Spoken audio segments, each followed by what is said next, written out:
ಅವ ಏನು ಮಾಡ್ತೀಯ? ಸೀಕರಣೆ ಮಾಡ್ತೀನಿ ಏನಮ್ಮ, ಬೇಗ ಚೆನ್ನಾಗಿ ತೊಳಿತೀನಿ.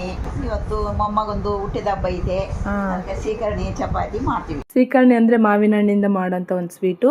ಗಟ್ಟಿಯಾಗಿರೋ ಮಾವಿನ ಹಣ್ಣನ್ನು ಈ ಥರ ಇಸಿಗ್ಬಿಟ್ಟು ಮೆತ್ತಗೆ ಮಾಡಿ ಅದರಲ್ಲಿರೋ ಬೀಜನೆಲ್ಲ ತೆಗೆದು ಸಿಪ್ಪೆಗಳನ್ನೆಲ್ಲ ಸೈಡಿಗೆ ಇಟ್ಕೊಂಡು, ಮತ್ತು ಬೀಜದಲ್ಲಿ ಸ್ವಲ್ಪ ಅದು ಅಂಶ ಇರುತ್ತೆ, ಅದನ್ನೆಲ್ಲ ನೀಟಾಗಿ ಕೈಯಿಂದನೇ ಕಿವುಚ್ಬಿಟ್ಟು ಅದು ಅಂಶ ಎಲ್ಲ ತೆಗೆದು, ಇನ್ನು ಸಿಪ್ಪೆನಲ್ಲೂ ಕೂಡ ಮಾವಿನ ಹಣ್ಣಿಂದ ರಸ ಇರುತ್ತಲ್ಲ ಅದನ್ನೆಲ್ಲ ಒಂದು ಪ್ಲೇಟು ಅಥವಾ ಸ್ಪೂನಿಂದ ಎಲ್ಲ ತೆಗೆದಿದ್ದಾದಮೇಲೆ ಅದಕ್ಕೆ ಸ್ವಲ್ಪ ಏಲಕ್ಕಿ ಪುಡಿ, ಒಂದು ಸ್ವಲ್ಪ ನೀರು, ಸಕ್ಕರೆ ಹಾಕಿ ಕಲಸಿ ಫ್ರಿಜ್ಜಲ್ಲಿ ಇಡಬೇಕು. ಆಮೇಲೆ ಇದಕ್ಕೆ ಕಾಂಬಿನೇಷನ್ ಅಂದರೆ ಚಪಾತಿ ಚೆನ್ನಾಗಿರುತ್ತೆ.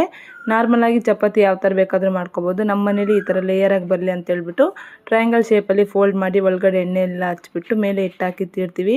ಇದರಿಂದ ಚಪಾತಿ ಫುಲ್ ಫ್ಲಫಿಯಾಗಿ ಮತ್ತು ಸಾಫ್ಟಾಗಿ ಚೆನ್ನಾಗಿ ಬರುತ್ತೆ. ಇನ್ನು ಇವಾಗ ಮನೇಲಿ ಜಾಸ್ತಿ ಜನ ಇರೋದ್ರಿಂದ ಒಂದು 2-3 ಸೇರಿಕೊಂಡು ಅಡುಗೆಗಳೆಲ್ಲ ಮಾಡ್ತೀವಿ. ನೋಡಿ ಚಪಾತಿ ಇಷ್ಟು ಚೆನ್ನಾಗಿ ಉಬ್ಬಿ ಬಂದಿದೆ. ಚಪಾತಿ ಸಾಫ್ಟ್ ಬೇಕಂದರೆ ಈ ಥರ ಟ್ರಯಾಂಗಲ್ ಶೇಪಲ್ಲಿ ಫೋಲ್ಡ್ ಮಾಡ್ಕೊಳ್ಳಿ. ಇನ್ನು ಇದಕ್ಕೆ ಕಾಂಬಿನೇಷನ್ ಆಗಿ ಸ್ವಲ್ಪ ಖಾರದ ಏನಾದರೂ ಮಾಡೋಣ ಅಂತ ಹೇಳ್ಬಿಟ್ಟು ಆಲೂಗಡ್ಡೆ ಫ್ರೈ ಮಾಡ್ತಾಯಿದ್ವಿ. ಎಣ್ಣೆಯಲ್ಲಿ ಆಲೂಗಡ್ಡೆ ಉಪ್ಪಾಕಿ ಅದು ಮೆತ್ತಗಾಗೋ ತನಕ ಬೇಯಕ್ಕೆ ಬಿಟ್ಟು, ಆಮೇಲೆ ಅದಕ್ಕೆ ಅರಿಶಿನ ಪುಡಿ, ಗರಂ ಮಸಾಲ ಮತ್ತು ಖಾರದ ಪುಡಿ ಹಾಕಿ ಇನ್ನೊಂದು 10 ನಿಮಿಷ ಬೇಯಿಸಿದ್ರೆ ಆಲೂಗಡ್ಡೆ ಫ್ರೈ ಒಂದು 10-15 ನಿಮಿಷದಲ್ಲಿ ಆಗೋಗುತ್ತೆ. ಇನ್ನು ನಮ್ಮ ಮನೇಲಿ ಊಟಕ್ಕೆ ಇವತ್ತು ಇಷ್ಟೆಲ್ಲ ಐಟಮ್ಸ್ ಇತ್ತು. ಸ್ಪೆಷಲ್ ಏನಂದರೆ ನಮ್ಮ ಅಣ್ಣನ ಬರ್ತಡೇ. ನಮ್ಮ ಅಣ್ಣ ಚಿಕ್ಕವನಿದ್ದಾಗಿಂದನೂ ನಮ್ಮ ಅಜ್ಜಿ ಹತ್ರನೇ ಇರೋದ್ರಿಂದ ನಮ್ಮ ಅಜ್ಜಿಗೆ ನಮ್ಮ ಅಣ್ಣ ಅಂದರೆ ಸ್ವಲ್ಪ ಪ್ರೀತಿ ಜಾಸ್ತಿ. ಅದಕ್ಕೆ ಮೊಮ್ಮಗನ ಬರ್ತಡೇ ಅಂತೇಳ್ಬಿಟ್ಟು ಸೀಕರಣೆ ಮಾಡಿಸಿದ್ದಾರೆ. ಸಂಜೆಗೆ ಕೇಕ್ ಎಲ್ಲ ತೊಗೊಂಡು ಬಂದು ಕಟ್ ಮಾಡಿಸಿದ್ವಿ. ಹಾಗೆ ನನ್ನ ಲೈಫಲ್ಲಿ ನನ್ನ ಬಿಗ್ಗೆಸ್ಟ್ ಸಪೋರ್ಟ್ ಅಂದ್ರೇ ನಮ್ಮ ಅಣ್ಣ. ಅದರಲ್ಲೂ ಈ ವಿಡಿಯೋಸ್ ಮಾಡೋಕ್ಕಂತೂ ಫುಲ್ ಸಪೋರ್ಟ್ ಮಾಡ್ತಾ ಇರೋದಂದರೆ ನಮ್ಮ ಅಣ್ಣನೇ. ವಿಡಿಯೋ ಇಷ್ಟ ಆದರೆ ಲೈಕ್ ಮಾಡಿ, ಫಾಲೋ ಮಾಡಿ. Thank you.